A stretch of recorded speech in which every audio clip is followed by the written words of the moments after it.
हाँ, तो last time हमने पढ़ा था कॉन्टिन्यूटी करेक्शन।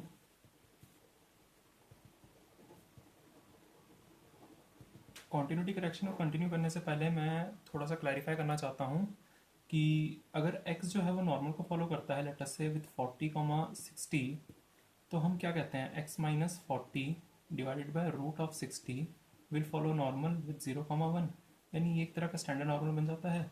तो इसकी प्रोबेबिलिटी कैसे निकालते हैं? अगर हमें क्वेश्चन में निकालने को बोला जाए कि probability of x greater than equal to 70 निकालो, तो इसको कैसे निकालेंगे?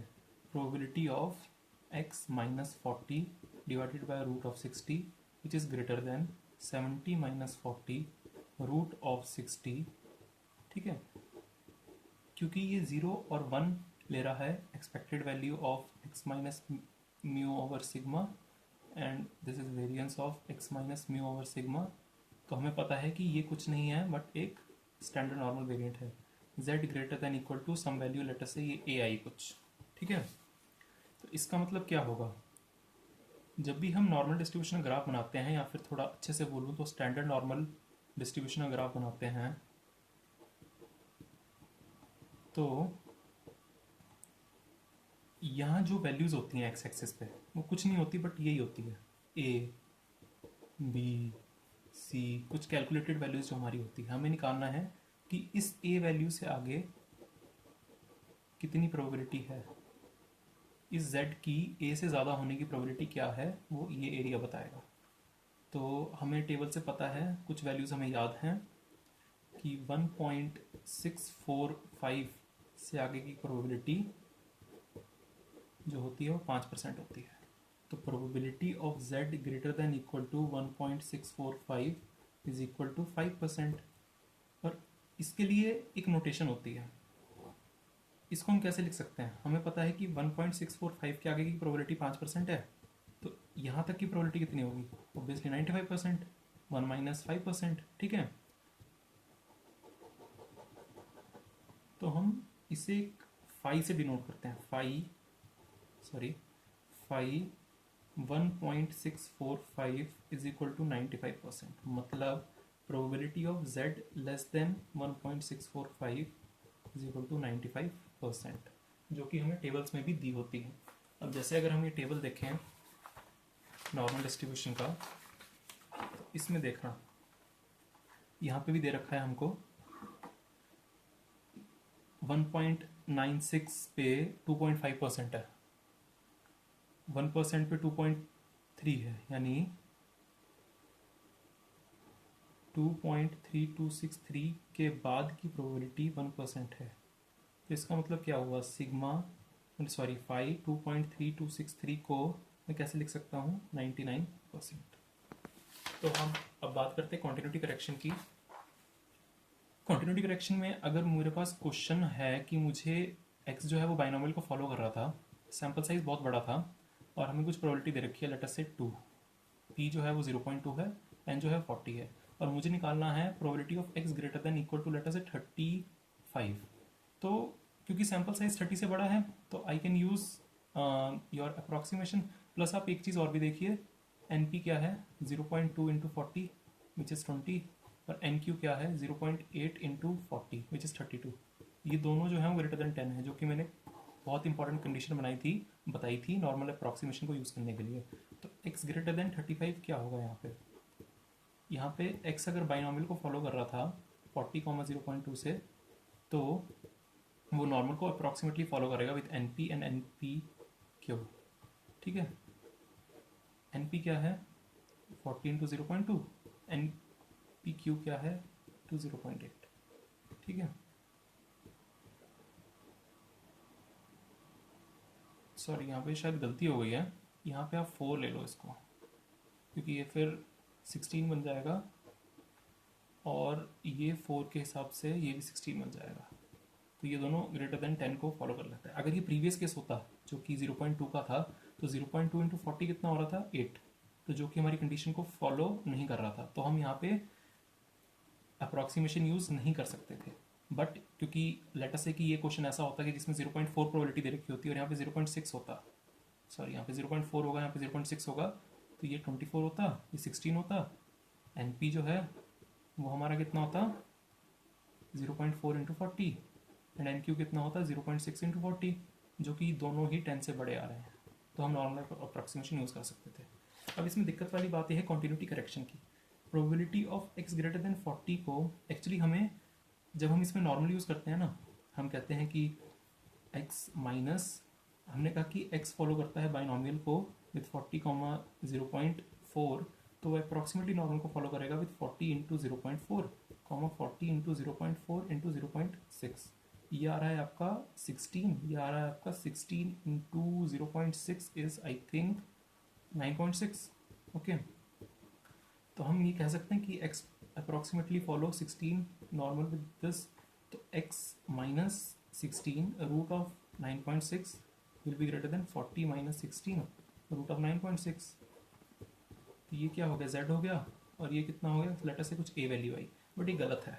ये क्यों गलत है, क्योंकि यहाँ पे x जो था वो एक डिस्क्रीट डिस्ट्रीब्यूशन को फॉलो कर रहा था, और हमने यहाँ पे उसको कह दिया कि वो नॉर्मल को फॉलो कर रहा है, तो हमें x में कुछ एडिशन करना पड़ेगा, x में प्लस या माइनस हाफ करना पड़ेगा, ताकि ये कॉन्टिन्यूटी करेक्शन हो पाए, ताकि ये जब हम डिस्क्रीट से कॉन्टिन्यूस में जा रहे हैं तो वो वैलिड रहे रिजल्ट।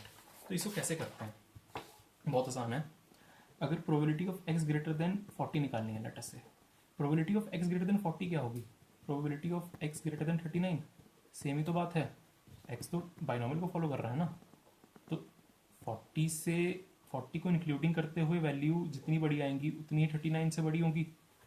मतलब कहने का मतलब यह है कि probability of 39 successes, probability of x greater than 39 successes, x greater than 39 successes is same as probability of x greater than equal to 40 successes.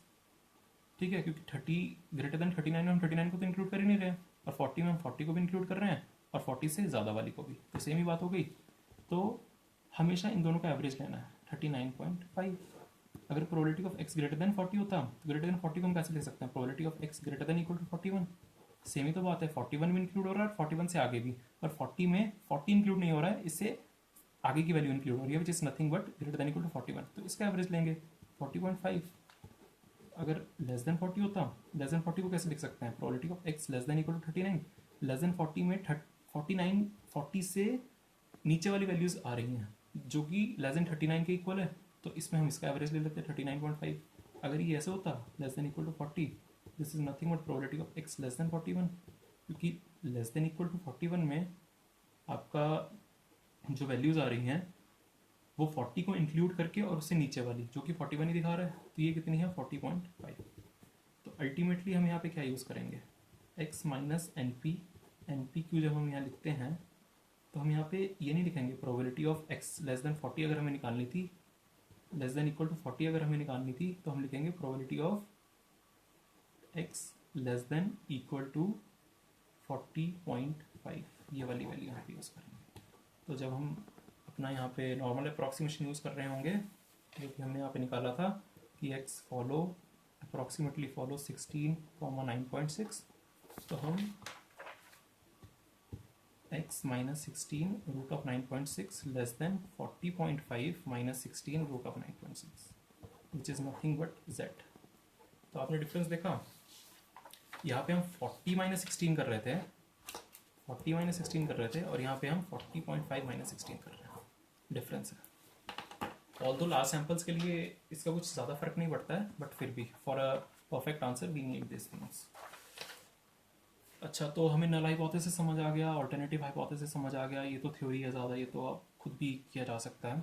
Critical reason समझ आ गया, मतलब ये वाला रीजन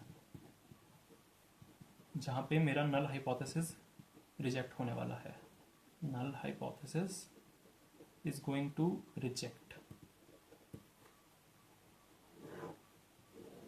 जैसे मान लीजिए मुझे 95 let's say 5% level of significance पे चेक करना है अपने नल हाइपोथेसिस को, यानी अगर 2 टेल टेस्ट है तो 2.5% यहाँ पे होगा, 2.5% यहाँ पे होगा, और हमें पता है 2.5% तक की वैल्यू कितनी होती है, 1.96 से माइनस 1.96। तो अगर कोई भी z की वैल्यू ग्रेटर देन 1.96 आ जाए और कोई भी z की वैल्यू लेस देन माइनस 1.96 आ जाए, तो हम अपने हाइपोथेसिस को रिजेक्ट कर देंगे, रिजेक्ट h0। तो कोई भी वैल्यू यहाँ लाई कर जाए या यहाँ लाई कर जाए, हमें अपना हाइपोथेसिस जो है वो रिजेक्ट करना पड़ेगा। तो ये जो 2.5% प्लस 2.5% करके आया ना, ये 5%, इसे लेवल ऑफ सिग्निफिकेंस कहते हैं, या फिर इसको अल्फा से भी डिनोट करते हैं, इसे हम साइज ऑफ द टेस्ट भी कहते हैं, और इसका एक और नाम होता है प्रोबेबिलिटी ऑफ टाइप 1 एरर।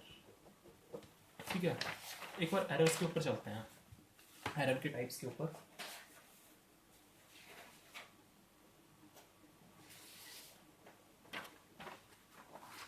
तो एरर्स जो होते हैं वो दो तरह के होते हैं, टाइप 1 एरर और टाइप 2 एरर। टाइप 1 एरर का मतलब होता है प्रोबेबिलिटी नहीं, rejecting H0 when it is true, और इसका मतलब होता है accepting H0 when it is false. Please यहाँ पे एक बात नोट करिएगा, टाइप 1 एरर का मतलब प्रोबेबिलिटी ऑफ रिजेक्टिंग नहीं होता है, सिर्फ रिजेक्टिंग होता है। प्रोबेबिलिटी ऑफ टाइप 1 एरर का मतलब होता है probability of rejecting and this whole statement H0 when it is true. बहुत छोटी सी बात है बट बहुत इंपॉर्टेंट चीज़ है ये। ठीक है, तो अल्फा का क्या मतलब हुआ, level of significance, size of test, critical region, rejection region and probability of type 1 error. अगर मैं एक सिंगल टेल टेस्ट की बात करूं, लेट अस से कि लेवल ऑफ सिग्निफिकेंस 5% था, राइट टेल टेस्ट है मेरा, राइट टेल टेस्ट, तो ये 5% है। तो इसका मतलब ये प्रोबेबिलिटी ऑफ टाइप 1 एरर क्यों कहलाया जाता है ये alpha. Rejecting H0 when it is true, मतलब मेरा H0 जो था वो यहीं लाई कर रहा था कहीं पे, यही यहाँ पे कहीं पे भी लाई कर सकता था, बट क्योंकि कोई वैल्यू यहाँ पे आ गई, उसके बेसिस पे मैंने कह दिया कि मेरा H0 जो है वो फॉल्स है, गलत है, इसको रिजेक्ट कर दो आप, कि H0 गलत है उसे रिजेक्ट कर दो, जबकि वो असल में यहीं लाया कर रहा था, बट मेरी कोई एक्सट्रीम वैल्यू ऐसी आ गई जिसकी वजह से मुझे वो रिजेक्ट करना पड़ा। ठीक है, और टाइप 2 एरर बहुत सिंपल है।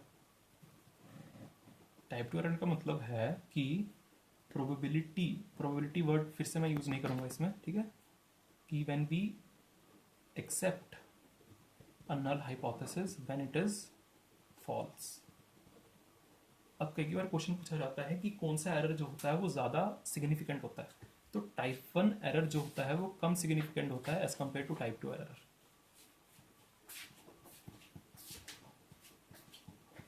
रीज़न बीइंग, अगर आप देखें कि हमने एक सैंपल ऐसा लिया, अरे यार